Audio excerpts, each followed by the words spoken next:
যদিও কিছু গণমাধ্যম বা মিডিয়া এসেছে যে জাতীয় পার্টি এবং গণ অধিকার পরিষদের সংঘর্ষে নূর আহত হয়েছে, কিন্তু প্রকৃত অর্থে জাতীয় পার্টির সাথে আমাদের কোনো ওই রকমের ভাবে সংঘর্ষ হয় নাই।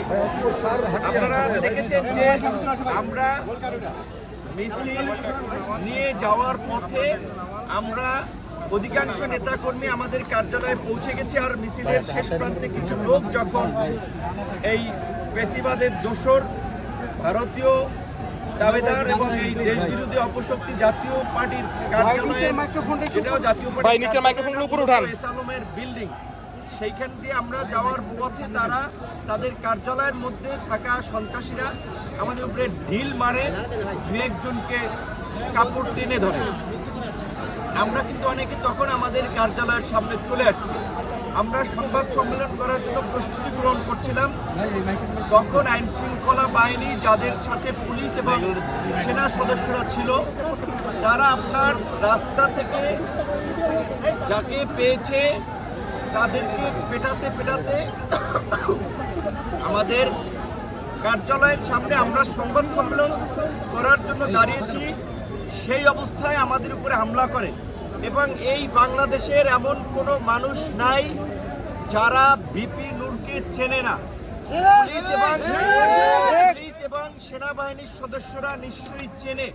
তারা আপনারা দেখেছেন চিনেই কি কৌশলে, কেউ বাঁশ দিয়ে, কেউ লাঠি দিয়ে, কেউ মাথায়, যে যেভাবে পারছে সেভাবে আঘাত করেছে।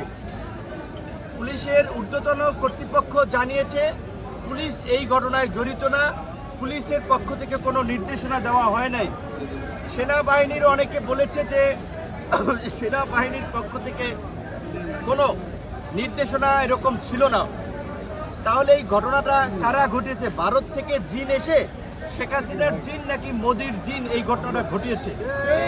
তাই আমরা পুলিশ প্রধান এবং সেনা প্রধানকে পরিষ্কারভাবে বলতে চাই, আপনারা যদি এই ঘটনায় নির্দেশনা দিয়ে না থাকেন, আপনাদের অধীনস্থ সেনাবাহিনী, পুলিশের ঊর্ধ্বতন কর্তৃপক্ষ যদি এই বর্বরচিত হামলা, যেটা হত্যার উদ্দেশ্যে পরিচালিত হয়েছে, এই হামলার নির্দেশনা দিয়ে না থাকে, তাহলে কারা দিয়েছে, কোথা থেকে এই ঘটনার নির্দেশনা এসেছে, সেই ঘটনার একটা নিরপেক্ষ তদন্ত করে জড়িতদেরকে বিচারের মুখোমুখি করবেন, এইটা আমাদের আমরা দেখতে পেয়েছি। ওই আমরা যে নতুন বাংলাদেশের কথা বলি, কার্যত এক বছরে বাংলাদেশের কৃষ্টি, কালচার, রাষ্ট্রীয় ব্যবস্থার কিছু পরিবর্তন হয় নাই, শুধুমাত্র ভাগবাটোয়ারার ব্যক্তিদের পরিবর্তন হয়েছে। এই যে একটা এই ঘটনার মতো এই মুহূর্তে একটা আলোচিত এবং সেন্সিটিভ ঘটনা, একটা দলের প্রধানকে কার্যালয়ের সামনে এইভাবে আঘাত করা হয়েছে। আমারটা আপনারা মিডিয়াতে গুরুত্ব দিয়ে ফলাও করে প্রচার করেছেন। আমি দেশ থেকে সিঙ্গাপুরেও গিয়েছি, কিন্তু আমাদের ছাত্র যুব অনেক নেতারা গুরুতর আহত হয়েছে। আমার নাকের দিকে তাকাল দেখবেন, আমার ডান নাক, এই নাকের কিন্তু ডান সাইড দিয়ে বাঁকা, কারণ এই ফ্র্যাকচারের কারণে, প্লাস এখানে ডেভিয়েশন আছে। এই মেজর